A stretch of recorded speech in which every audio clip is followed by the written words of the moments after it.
샬롬 10분 말씀 캠프에 오신 여러분들을 주님의 이름으로 사랑하고 환영합니다. 자, 오늘부터 장장 90일 동안 성경에 담겨있는 핵심 주제를 살펴봄으로써 우리들의 신앙을 말씀 위에 체계적으로 세우고 아울러 예수님의 강하고 능력 있는 제자로 성장하기를 원하는데요. 여러분 모두 기대하시나요? 그럼 오늘 살펴볼 첫 번째 주제는 무엇일까요? 첫 번째 주제는 바로 창조입니다. 사실 창조는 성경에 있는 수많은 주제들 가운데 가장 중요하다고 할 수 있습니다. 고대로부터 생명과 우주에 대한 기원은 인류에게 있어서는 풀지 못하는 커다란 난제였습니다.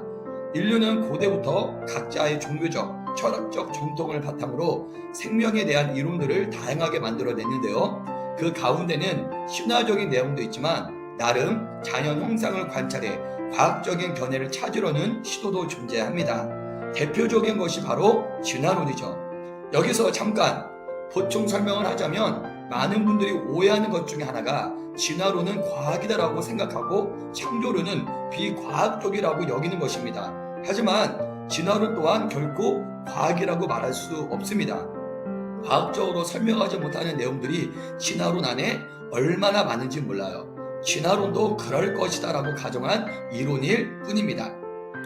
여러분, 그렇다면 성경은 생명의 근원에 대해서 어떻게 설명을 할까요? 태초에 하나님이 천지를 창조하시니라. 창세기 1장 1절 말씀은 성경 전체의 시작으로서 우리들의 신앙을 형성하고 기독교 세계관의 근간이 되는 매우 중요한 말씀입니다. 우리가 믿는 하나님은 우주 만물을 시작하신 창조주이시며 모든 것들의 주인이라는 사실을 믿으시나요? 자, 그럼 오늘은 창세기 1장 1절부터 25절까지 등장하는 하나님의 창조 기사를 통해 우리가 붙잡아야 할 영적인 포인트와 삶에 적용해야 할 교훈들을 살펴보도록 하겠습니다. 첫 번째 주제입니다. 창조의 내용, 무엇을 창조하셨는가? 세 가지로 나눠볼 수 있는데요. 첫째는 시간을 창조하신 하나님입니다. 태초에 하나님이 천지를 창조하시니라. 여러분, 태초에라는 원어는 베레시트인데 이는 시작, 처음, 기원이라는 의미를 가지고 있습니다. 이는 곧 하나님이 시간과 역사를 시작하셨다는 뜻입니다. 하나님은 시간 속에 갇혀 계신 분이 아닙니다. 하나님은 시간을 창조하신 분입니다. 둘째는 우주 만물을 창조하신 하나님입니다. 시간을 창조하신 하나님은 이어서 모든 우주 만물을 창조하셨습니다. 첫째 날에 빛을 창조하시고, 둘째 날 하늘을 창조하시고, 셋째 날 땅과 바다와 식물을 창조하셨습니다. 그리고 넷째 날 해와 달과 별들을 창조하시고, 다섯째 날 물고기와 새를 창조하셨습니다. 그리고 마지막 여섯째 날 짐승과 사람을 창조하셨습니다. 세 번째는 질서를 창조하신 하나님입니다. 하나님이 창조를 시작하기 전의 상태는 혼돈하고 무질서한 상태였습니다. 땅이 혼돈하고 공허하며 흑암이 깊음 위에 있고 하나님의 영은 수면 위에 운행하시니라. 하나님은 섞여 있는 상태에 뚜렷한 경계를 정하시는 것으로 질서를 세우셨습니다.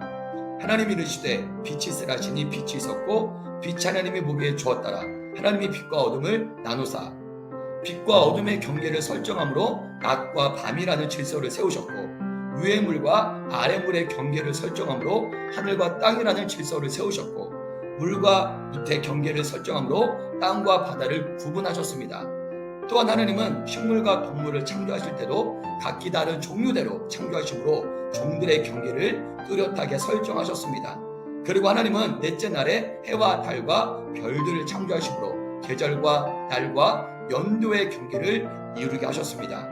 여러분, 이처럼 온 우주는 태초부터 지금까지 하나님의 창조 질서에 따라 한치의 오차도 없이 창조 명령에 순종하고 있습니다.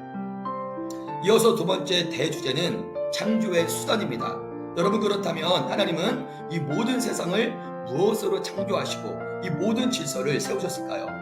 창세기 1장 3절, 하나님이 이르시되 빛이 있으라 하시니 빛이 있었고, 하나님은 말씀으로 천지를 창조하시고 이 모든 질서를 세우셨습니다.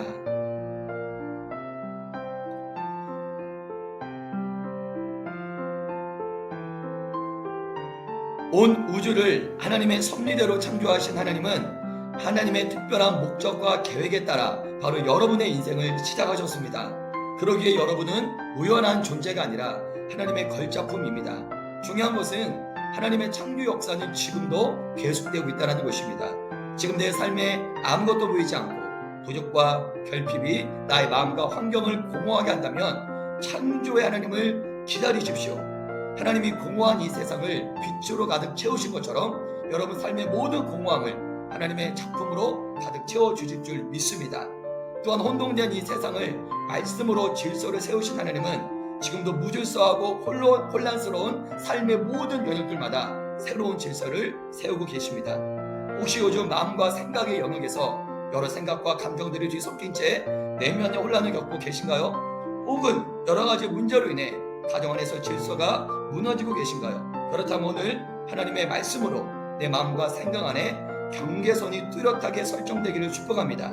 내 가정 안에서 각 가족 구성원마다 각자의 역할과 위치가 더 견고해지는 경계선이 설정되기를 축복합니다.